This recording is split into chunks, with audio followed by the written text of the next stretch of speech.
I'm making a video every day for the rest of this month. Some of them will be regular videos like yesterday. Some of them will be a little more random. So for those of you that might be uncomfortable with randomness, I will now institute a labeling system. From now on, when you see the words mini doctrine in the title, you'll know that this video is something kind of random that might not be for you. And speaking of random things you might want to skip, the Miss USA pageant. Perez Hilton caused a scandal at the Miss USA pageant, asking Miss California how she felt about gay marriage. Well, I think it's great that Americans are able to choose one or the other. We live in a land that you can choose same-sex marriage or opposite marriage. And you know what?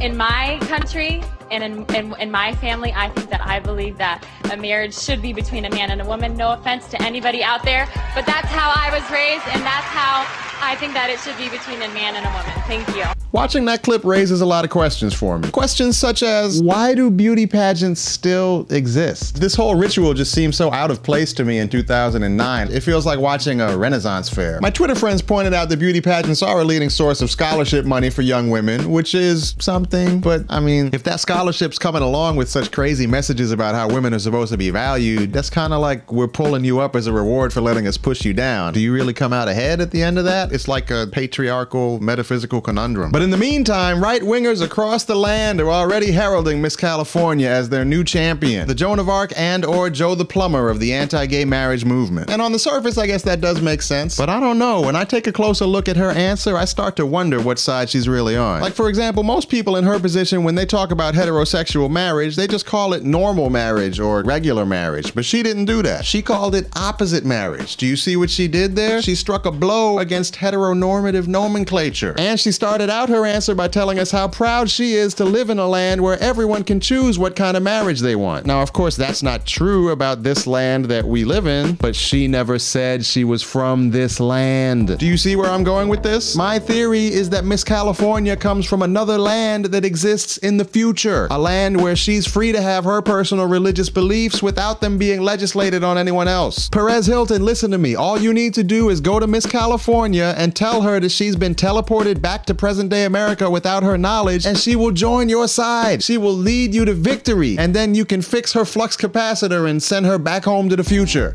The truth is out there.